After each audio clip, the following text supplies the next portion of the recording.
Hello. Hi, we are Doctors Jennifer and Jake Dean Hill, and this is the Doctors J&J podcast. We are so excited to be here with you today. We are both licensed therapists. We work together, we live together, we lead together, so we understand the challenges of being able to work peacefully and harmoniously together. We have come up with a simple, concrete solution. It's called Wear Two Crowns. Wear Two Crowns is all about equity, learning how to bring out the strengths in each other, and learning how to share the power in the relationship so that we can all be better together. Each week, we're going to give you tips and tools and strategies and even personal stories to help you wear two crowns. And we're going to invite experts in the field of relationships that will help to educate us, inspire us to wear two crowns as well. Yes. So tune in each week. We look forward to our time together.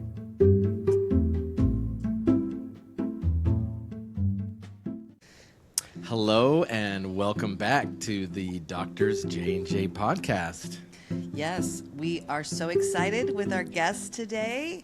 It is Chico and Shannon West, and they are another couple that work together like us, so they can really speak to the joys and the challenges of that. I think we're in good company here. We are, and they are all about two crown living. Right. And for years, Chico and Shannon have had an amazing ministry in the addiction and recovery area. They even had their own treatment center. A few years ago, they started a podcast called Filter Optional, which we have had the privilege of being a guest on. And we're going to have them share a little bit more about the meaning of that. Together, they say they are just two people doing the work out loud, hoping to encourage others along the way. Chico and Shannon offer years of experience to listeners from all walks of life in order to help them make the best decisions for their lives. With their unique approach, they want to help people find success and happiness. Welcome to the show, Chico and Shannon. Welcome, you all. Thank We're you. so honored to have you here. Well, we're delighted. It's a joy to sit in y'all's presence, being in two different time zones. I thank y'all for accommodating Exactly. us hours earlier. know. Man, that is dedication. So thank you so much for that. And You bet. we're It's so worth it. I just have to ask and get this out of the way. Who has the accent, us or you all? Oh, huh. I haven't thought about that. You know, I like it. I like Probably y'all's. us. Probably us. Yes. I mean, yeah. That's what I we mean, would say. It's so Yeah. charming. Yeah. It's so charming. By the end of this podcast, I'll probably be speaking in a little bit of a southern twang too. So that's my Yes. I went to the University of Alabama, and I'm from Dallas, and the accent is very different even in Alabama. And I came home with a little bit of a southern, accent. Oh. I could pull out. Yeah, I could pull out whenever I wanted to. Oh, it's very charming. It really is. I mean, I Well, don't know how I you know. guys would ever Yeah. get mad at each other. 34 years ago, she had a little more of that accent. She just graduated Alabama, and that's when I met her. I was going, oh, wow, she's kind of, this is intriguing. Well, and yeah, so- I lost it a little bit along Yeah. the way, but I bet. Oh, it's charming. So charming. Well, tell us a little bit about your journey from just all that you've been doing with addiction and recovery, and then you guys coming together for this podcast and the name, and tell us All about that. all that. Well, real quick, for me, I'm a man in long-term recovery from drugs and alcohol. I've been sober over 36 years. And so when I met Shannon, 34 years ago, I was a few years sober, and she never knew me in my addiction. And she always makes the comment, I would not have been attracted to you. I would not have And dated him. Yes. He was too danger. Yes. Yeah. Yeah. Yeah. Isn't that interesting? So for 36 years, you had how long were you in No, you've been sober for 36 I've years. been sober 36 years. I got sober my junior year of college. And so it was And either, we met after college, and so so I didn't. I took some time off. I did your typical what you think of in the movies, 28 days or Oh, yeah. 30-day Yeah. treatment model. But back then in 1989, they referred me to what at that time they called halfway house. And so I thought Sure. Yeah. halfway Sober house, living. what nowadays they call it sober living. Right. But Yeah. when I did it, it was sober living. It was only guys in recovery coming out of primary treatment, learning how to apply the tools that you just learned in treatment in kind of a more controlled environment. And then that was after we got married. That was really our first. Not our first, but our real big enterprise of really starting a real structured sober living here in the Dallas area. And I sold that about 9 years. We sold that Well, about 9 years and ago. I kind of have two funny stories about how we came up with the name, and it kind of sums up our journey. So the first one is that when our kids were little, we have couple friends here in Dallas, and that we would hang out with, and we would watch football games with, and have dinner with, and dinner parties and everything else. And one time, one friend called me, and it wasn't the first time that this had happened, but a friend called me, and her 7-year-old said, "Oh my gosh, Mom, Mr. Chico was so drunk last night." And she goes, "What?" And he goes, "Did you see the way he was acting? Like, he was like jumping up and down and like dancing all around and whatever. Like, he was so drunk." And she goes, "Son, Chico doesn't drink. Mr. Chico doesn't drink. He's..." That's his She's like, personality. right. Exactly. And so I always say, can you imagine if he No. did? Like, no. I I mean, think he would have been the life of the party. Imagine if he wasn't sober. right. Yeah. And so then in the treatment field, we got really involved in the whole recovery community and everything else with business. And people would always eventually ask me, "Do you drink?" And it would always be this awkward because when I was working, I didn't drink. I'm not an alcoholic. So the honest answer to do I drink is yes, but I mean, it's just really not at the forefront of my mind, and I'm not an addict. So I would always say jokingly, like, yes, I drink. And and they're like, "How are you married to Chico?" or something like that. And I'm like, "Well, that's why I drink. That's the answer to number one. Is the answer to whatever." It just, That's how I survive. yeah, Yes. right. It was kind of my joke. It didn't always land in the recovery community because they're kind of like, "Well, that's not fun to joke about." But Yeah, too soon. yeah, too soon, exactly. And then when our kids were little and Chico needed to start an Instagram account, which he really fought against because of his whole stance on social media and phones and all that stuff, they were like, "You have to come up with a handle, Dad." And we were finally like, "No filter, Chico," like, because he is not going to be able to. We need to go ahead and say that before he has an Instagram account. We need to warn people just Yeah. by the Right. handle. Exactly. Like, he's not going to be able to hold together. And so then that led into our podcast of he's not going to be able to keep his strong opinions to himself. And so I'm not going to have a filter. he's And not so going to filter it. that's So why we came up with filter optional. She's yeah. my filter. I'm the no filter. And so that's where it came I'm about. sure you guys trade sometimes too. Sometimes yeah. he's like, wow, you're not filtered today. And I'm like, well, no, I'm Yeah. not. But That's true. I think, yeah. In one of the podcasts we listened to, one of your other Right. podcasts, I remember Chico on the podcast said, "Wow, you're getting really direct." Yeah, that's true. Because I like that about you. And I'm I thinking, know. he's rubbing off on her, and she's finally realizing I just have to say it like it is, and he'll accept it just that way. So, Exactly. I'm learning. I'm learning. Yeah. I'm a And slow from me doing my work in my recovery and, Yeah.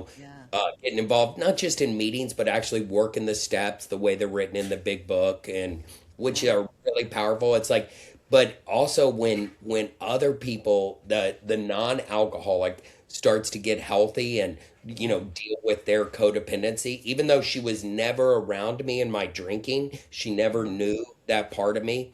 Right. She was Right. attracted to a sober alcoholic, Right. and we have Right. some distinct personalities, kind of Yeah. a lot of that no filter, a lot of that impulsivity, you know, uh, Hmm. that is a struggle that has also been a gift at different times, that Yeah. impulsivity. Yeah. And so it's real positive when you can hone in on the recovery piece. Hmm. Man, they are the best employees. Oh, And I so bet. I bet. yeah, Yeah. and so with people that listen to your podcast is there is hope for radical change and people, man, they want someone that has some good recovery to work for them. But Yeah. also, uh, when Shannon started doing her own work on her codependency, my mentor warned me, going Yeah. back to her, not having a filter. She warned me, oh, Chico, you're not going to like this. She's going to have boundaries with you. And Yes. Yeah. I can push the boundaries. It just Yeah. is in my nature. And so Sure. that happens. So, Shannon, how do you hold the boundaries with him when he pushes them? How do you hold them? Okay. And yeah, that's so Well, many women want to know that one. I know. And I had to, first of all, figure out what boundaries were. Oh, I good. mean, literally at their core, what the boundaries are, and then what my boundaries were, like what I expected. And then I had to start looking at everything I read on codependency Mm. was geared towards mainly towards people that are married to alcoholics or have alcoholic parents or Mm. alcoholic household. It was mainly geared towards the partner of an alcoholic in some Mm-hmm. Right. capacity. Mm-hmm. And I just never felt like I could quite relate to that until I realized that I call it now overfunctioning. Yes, I like that And word. Mm-hmm. so when I can get women that I coach to come around to the terminology and accepting the fact that Mm-hmm. they overfunction. And I mean in areas of, so I talk about how if we're moms and we have Mm-hmm. young kids, they are dependent on us. Yes. That is Yes. just the facts of the matter. They are dependent on us to survive. And then Mm-hmm. they move into independence and then they move into interdependence. Now, your spouse is never dependent on you for survival. But Mm-hmm. we Mm-hmm. create a household that acts like everyone depends on our functioning to Okay, survive. let me just stop you. That is so profound.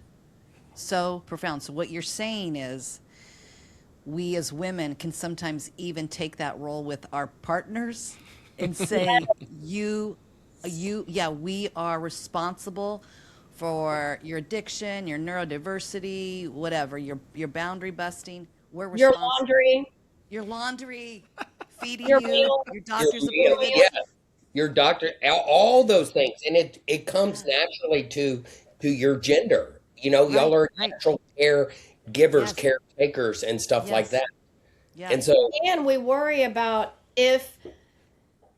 if we don't do something, Right. it's not going to happen. Now, Ooh, good. right, I had to Mm-hmm. learn to accept Mm-hmm. the fact that some things may not happen. So you had to And let the ball drop. yes, bingo. Yeah.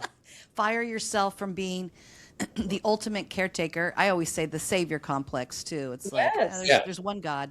kicking Let's that. let him be the God and the savior. Women, step down, demote yourself, so to speak. And Yes, But you're doing a but lot of don't over function. And if over you Right. function. get in that mindset of like, wait, am I, and putting everything Yeah. through the filter Yeah. of, wait, Is that me taking care of somebody that is dependent on me or not?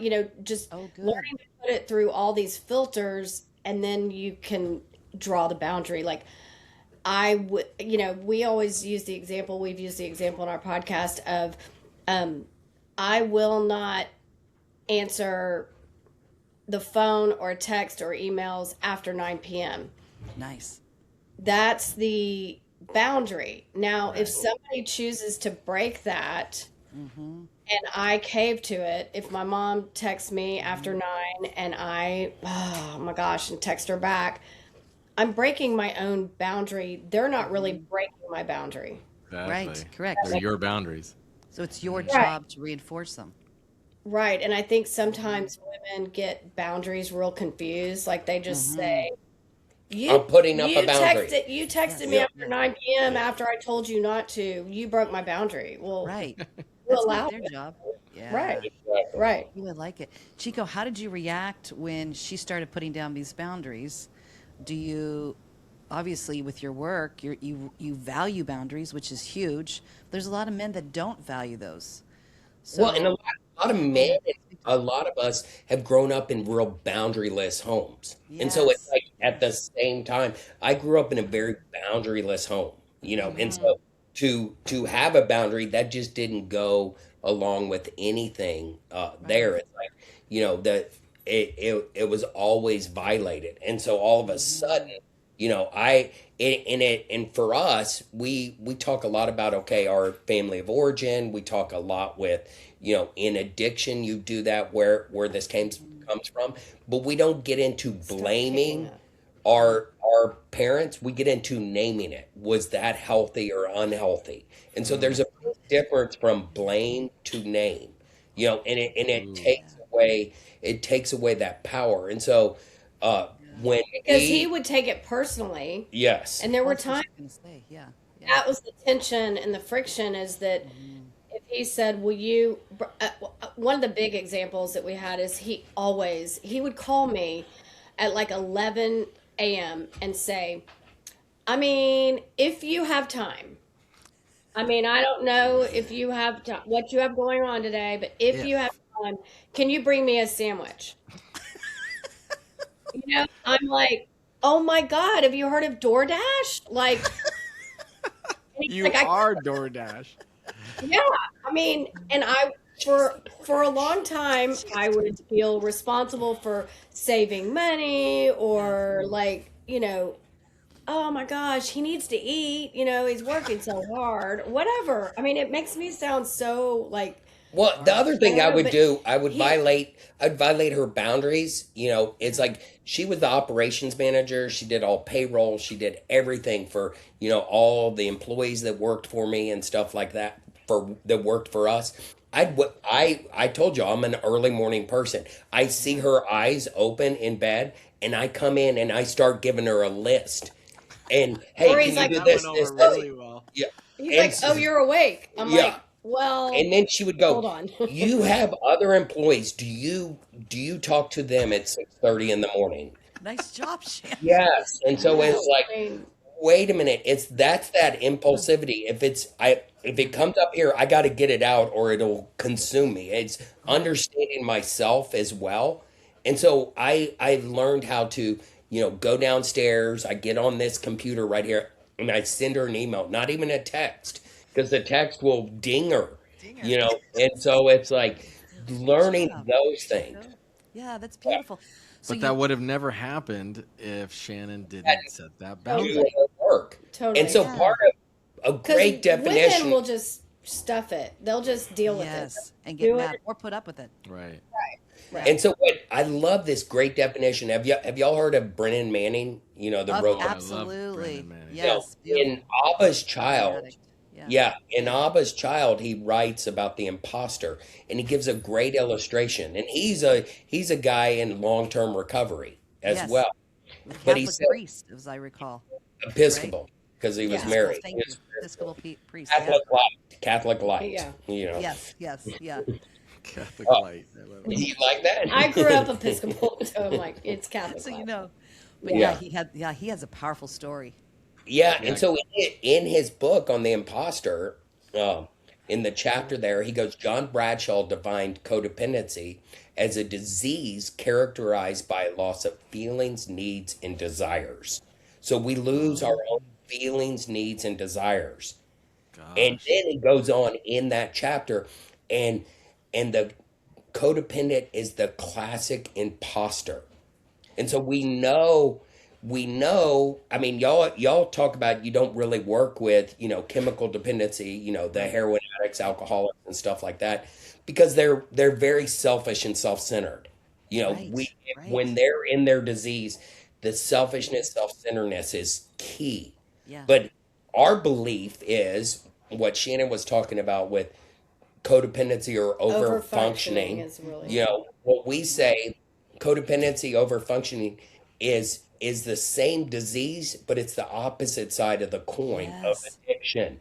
And so Gosh. Oh, preach. Yeah. core, at its core, it's selfish and self-centered. Well said. So if you look at Shannon's codependency when she's over functioning for me, it's to it's to relieve something in her. yeah. So check it off my list, get it off my mind. Yes. Or And so try to control the chaos, right? Yeah, yes. Instead completely. of just like this is your chaos. I always think this is your mess. Clean it up. Yeah. This is my responsibility. Who do you think is more prone to codependency, men or women? Okay, I think women. Trick question. It is. Well, it is. is, but I think I know. women on the surface. But I think it's sneaky with men. It's so sneaky with men. Passive aggressive, It's isn't so it? Yeah. it does not manifest itself in the same ways. So what Yes. we do a lot of times, we talk about when she was being responsible for me, that's control. Right. Yes. But we have to move over to it's a little preposition. The difference is Yeah. responsible to versus for. When I'm responsible for others, I fix, I protect, I rescue, I carry their feelings. I don't listen, I join in. When I'm responsible to others, I show empathy, I share, I encourage, I confront, I level, and I listen. And when I say listen, if I'm meeting with men or women or we're doing it together, no, I heard what they said. No, but it's not really listening to what's going on in the heart. What are they Yes. what are they not saying? Yeah. The meta That's message. that's really good. I want to go back to one of the things you said because I want to make sure our listeners heard that. This whole idea of naming instead of blaming. Can you say that again? Yeah, that was Yeah, good. and so when you're unpacking Really and good. seeing some of the messages you got when you were a kid, because what we do a lot of times, if we're meeting with big groups, we'll bring in luggage into the group and we'll pack our stuff that we brought in that she had nothing to do with, I had nothing to do with. And what we're saying is if you grew up in an alcoholic family or in my family as my mom, which her mom did to her, should it on her. So we try not to should on each other. You should do Yeah. this. You should do that. I'm 57 years old and my mom still shoulds on me. You know, It gets really stinky. yeah, it Yes. does. And so it's like, it's not to blame her. I say that's why we wear cowboy Yeah. boots in Texas. Yeah, A lot of shit around. That's what we do over here in the Northwest. yeah. And so what it is, if you look at it, it's like it's not to blame them, it's to just name it. Part of my story, my dad died when I was 10 years old. When I was 8, my aunt died, and my dad brought me into his study and he sat me down. I'm the oldest of 3 boys. And he looked at me and goes, Chico, get all your crying out now. Because when you leave this room, you cannot cry anymore. You need to be strong for your mom and your brothers and your cousins.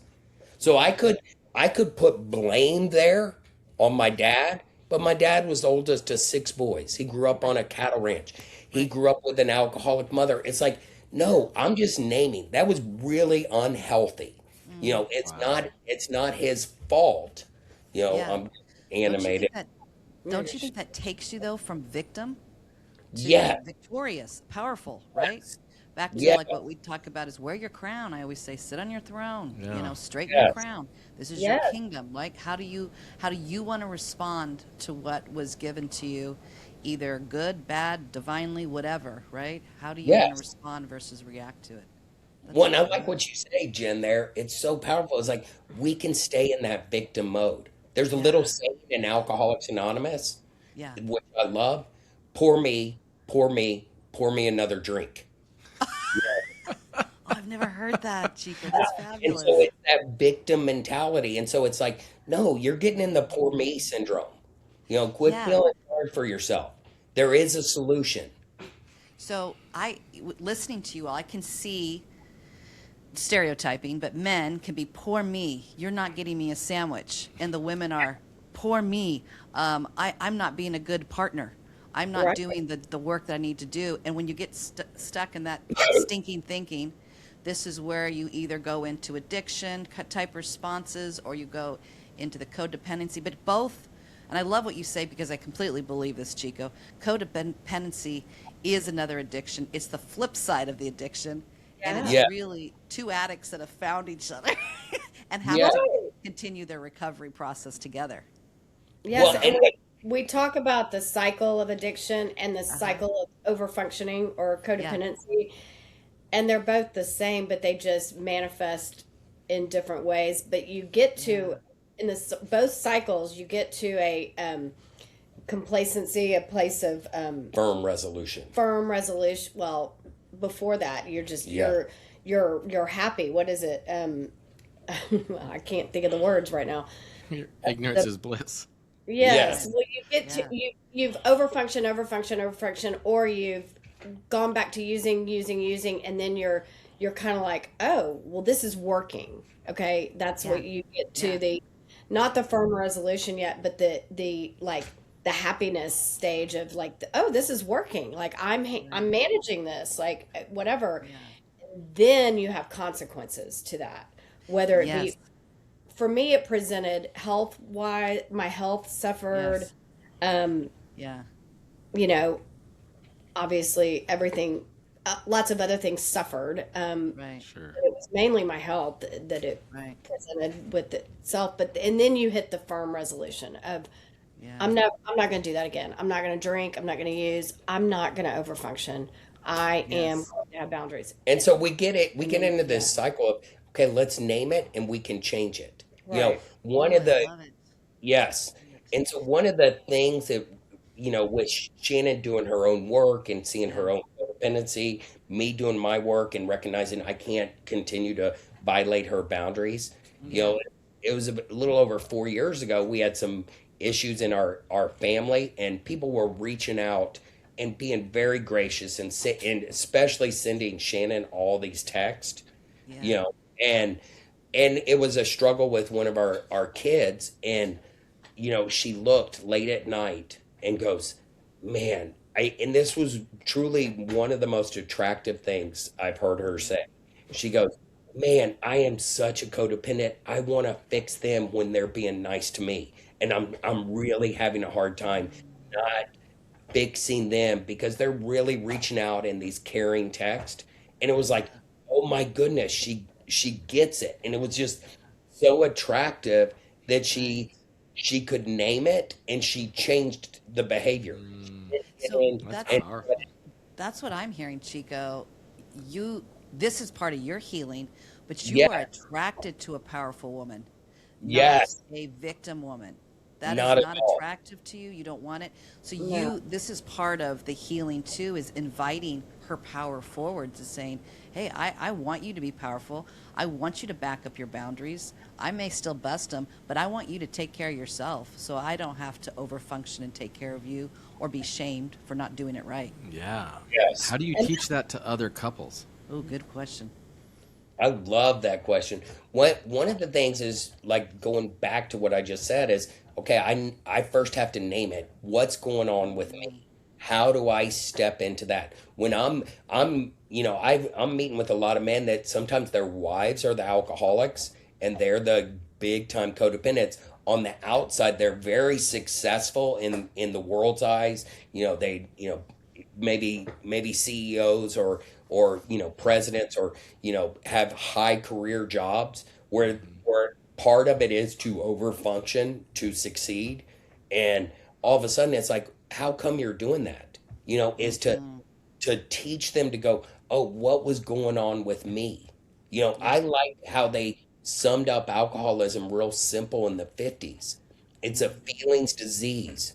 We don't like our feelings, but it's also a family disease. And so when the codependent can name what feeling is driving this behavior, that's the first part. And it's just a feeling. It's like you don't need to give your power away to that feeling. So that's what we do. I love that. Don't you think that there's different times when we're more vulnerable to giving up our feelings? For instance, when there's been huge grief or loss, I've just lost both of my parents, and I have found I don't have the energy to keep up boundaries, or I'm more self-absorbed and doing the poor me, poor me, poor me. I actually don't drink, but Pour me another. serve me up another donut. But it's like, don't you? And the other thing I'm thinking too is when there's been significant changes in the family. I know you all had your last graduated from Texas University. Is that right? So I'm wondering too, Shannon, if you're going to find, because I have found this for myself. I've done less and less, but sometimes it's the kids and wanting to really keep this certain I don't think it's necessarily image, but nurturing going for the family, that you find yourself over functioning. But I'll be curious to hear if there's been more of a shift. But when my kids left, it was like, and I'm done. It's like I gave myself more permission to pursue me and what is healthy for me. Have you Okay, found that so to be the case? I haven't even told Chico this, but I was up last night. We both had a cold, and the cold medicine keeps me well, but it keeps me up. It Yeah. gives my heart palpitate anyway. So I was kind of up in the middle of the night thinking, and he's leaving town, and I thought, you know what? I'm going to do a solo podcast, I think, this weekend while he's not here, because I really just want to talk about the difference between lonely and alone, Yeah, because I love that. I have felt like I needed to be. You can be lonely in a crowd, if you're Yes. not having any deep connection. And when you have kids and a husband and businesses and all this stuff, and you're over functioning, but you're also just doing life, you can you can lack that intimate connections and connections to people or things. And I really want to be alone, but we are never, if we have a spiritual, like, I am never alone with God. And but I kind of want to be alone with God a bit more to I connect. love it. I love And it. so there's a difference between being alone and loneliness. Like when Chico says, "Are you lonely?" I'm like, "No, I just want to be alone." Right. Yeah, I do think there's some That's rich. seasons for that, but I can definitely resonate with that too. I have a little hammock out in my yard, and I just go and sit. It's a solo hammock, and I sit in that hammock, and I watch the bunnies and the birds and different things. And I am finding, first it was a restlessness, like who should I be serving? Who should I be taking care of? Who should I be nurturing? Who should I be saving, right? Right. But I have so come to just cherish and enjoy that time like a cocoon, where it's a time for me to connect with my spirit, God and His spirit, and really bring that love and nurturance into my life. I think that's something that we as women can really let go of. And I do think we can take a page from men a lot of times, do a really good job through the years sometimes pursuing their interests. I never have We're to. good at being selfish. Well, I never have to say to a man, you need to do some more hunting. You're not doing enough golf, right? Right. Right. Yeah, you don't. I think you should go golf today. Yeah. Right, Yeah. exactly. Right. You haven't done that enough. Yeah. Yes. Right. Where we are usually having to say that to women is spend some time for yourself, take some time out. But I do think But I that, like what you said. Ask the question, Jen, and Yeah. are there seasons when it's It is seasons, harder yes.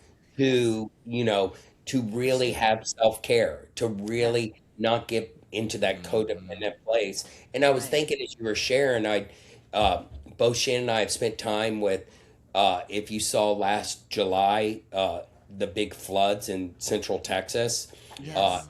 and one of these couples, they're a lot younger than us. They lost their daughter at Camp Mystic, and Oh so my Really? we, gosh. I mean, just we all have Yeah. kids here, and it was Right. their oldest and stuff like that. And it's like, I love it. Going back to addiction, Blake is not an addict at all, but I've gotten him involved in this ministry that I'm involved in, and he goes, I want to work the steps. It's a treatment Beautiful. program, and Yeah. so he Nice. worked the steps from Alcoholics Anonymous just about the grief. And so it's Beautiful. like, there's going to be those seasons, but giving someone that place where there's this vulnerability and this transparency makes it so much more powerful. It's getting the Where they can thoughts name it. where they can name it. And Naming they it. just they just had their fourth child last Sunday. We were with them on Saturday, and it was just a beautiful deal. Yeah. But they're still grieving the loss of Yeah. Lila, and Absolutely. it's powerful. But they Yeah. is you don't have to come to us like as therapist or coach or y'all as Mm-hmm. therapist. Uh, Mm-hmm. it's like, can you hold space for Mm-hmm. people in those times? And That's holding space beautiful. is an art. It's really a struggle. Yeah. Am I honest with what's going on with me? And like Shannon Yeah. doing this podcast, the crazy thing is she doesn't know this. I was literally thinking that I'm going out of town. I think it'd be cool if she did a podcast by herself.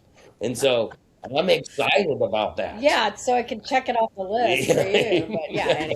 I I did the same thing. It was funny. I said to Jake, I'm like, just hold on. I need to do this myself. And it was on grief, the loss Yeah. of my mom. And it was like, I just have to do this really real and raw. I have to just speak to what is bubbling up in me that I haven't given time or space to. But it was probably so sad and real. I don't think we put it out there, but it was It's therapeutic. very therapeutic. Yeah, it's very therapeutic for myself. Well, you guys, thank you so much. Yeah, thank This you. this is such a profound time that we're just hearing. I have so many more I questions know. I and wish we had thoughts. more time to just unpack a lot of Right. this, and I think I I listened to you even just about codependency, and I think, gosh, it's such a powerful message because I feel like so many couples, especially, feel like they're loving their spouse, Right. right? Or And if themselves. they stop being codependent, they're not loving them anymore, and we do it in the name of love, and it's hard to kind of reframe that. And like you said, naming it instead of blaming the other for wearing me down and sucking all of the love out of me. We go, wait a second. I gotta love me so I can love you, right? Love your neighbor as yourself. Self. Yeah. And we tell couples that all the time. It's like we should probably retranslate that verse that says, love yourself so that you can love your neighbor well. Right. Yeah. Right. Are you suggesting to rewrite the Bible? No. No, but I know for me No. though, I The think that's what interpretation. God wants us to do is to get alone with Him and think Yes. this way before Well we said. think this way, Right, vertical before horizontal. Yeah. Yeah. And I Every think for you, Jake, I don't think you're rewriting the Bible, because when it talks about in Ephesians about how as husbands we are supposed to love our wives, it goes to love her, wholly blameless without stain, wrinkle, or any other blemish. After all, if you don't like yourself, how can you love someone else? And so well it Man. said. goes on and Well says, said. Yeah. You can't. Yeah, everything with healthy attachment, you guys know this, right? It's the horizontal and the vertical relationships we have to develop, right? So our higher power, you know this from the 12 steps, right? The what do we give worth to, or what do we worship? So if we want a healthy, full life, we really have to attend to what is greater and bigger than us, what do we give worship to, and then how are we relating to one another, right? So to eliminate that vertical relationship, right, is Right. so damaging to your psyche. You're integrating yourself as a whole person, and more importantly, to your relationship with yourself and others. I mean, it's a personal accountability that Yeah. we live by a different set of rules that are not about self-absorbed or being victims in our lives. Right. So Exactly. Right. Well, Right. before we finish, we always give our listeners a crown jewel Yes. for the day. What would you guys say? And I want to give each of you an opportunity to share what you feel like is the crown jewel that you want our listeners to walk away with today. So I guess the crown jewel that I would leave the listeners with would be to identify your needs and then know how to ask for them. And, I think that's probably that's powerful. Yeah, most people don't know what they need. No, right. Exactly. emotional Right. intelligence, increase your EQ. It's a Good little job. bit of a jewel, but it's a big Ask. Journey. big It ask. is a big ask. Yeah. It's a big Well ask. said. The crown jewel I want to leave is y'all mentioned it several times, is like the difference between naming and blaming. Yeah. Is like, man, if I can just name it, that wasn't for me, that wasn't healthy that my father told this 8-year-old, get all your crying out now, don't cry again. I'm not blaming him. It just, if you step back, that wasn't healthy. No. So I'm just naming it, Yeah. I make love me a that. victim. Okay. That's Right. beautiful. Thank you so much, you guys. So, Rich. if people want to get a hold of Chico and Shannon, obviously they can go to all of the podcast platforms and listen to Filter Optional. Yeah. What is the other way we can connect with Well, you? and we have a Gmail that's just filteroptional@gmail.com. And Oh, so perfect. I check it and answer it if people have questions or inquiries. And then, And then I'm kind of like Bob Goff. I have no problem giving my cell phone number out. And so my cell phone number is 214-384-7459. and he'll answer it. Yeah. I don't really answer my phone. But make sure it's not after 9. Yeah, Exactly. I think Chico's spoken like a true extrovert. Just bring people to me. Just call me. I love Just it. call me. I love it. We got to do this again. I I know. love I'd love spending to do it time again. with y'all. Yeah. And so Me we'll too, you guys. And I think we have so much to unpack between our really 50 years of experience with the four of us, right? That Yeah. I think would be so enlightening. But I learned so much today. Thank you. You put thank you. words to things that the concepts that we know, we teach all the time, but you gave some really clear, concise little tools to say, okay, I'm going to be using that today in our sessions. Let's name it, don't blame it. And Right. state your feelings and needs. That's huge. So thank you for sharing. And you're right. We got to do this some more. You guys do a shout out to us as far as whenever we want to talk about a certain topic, and we'll be there. Yeah. Exactly. Well, Thank you. thanks again for joining us today on the Absolutely. Doctors J&J podcast. And make sure that if this episode touched you the way it touched me, pass it on to somebody that would be helpful. Subscribe and like, and we'll see you next time. Thanks Great. again. Sounds Thank good. you. Thanks. Bye. Thank you. Have a great day.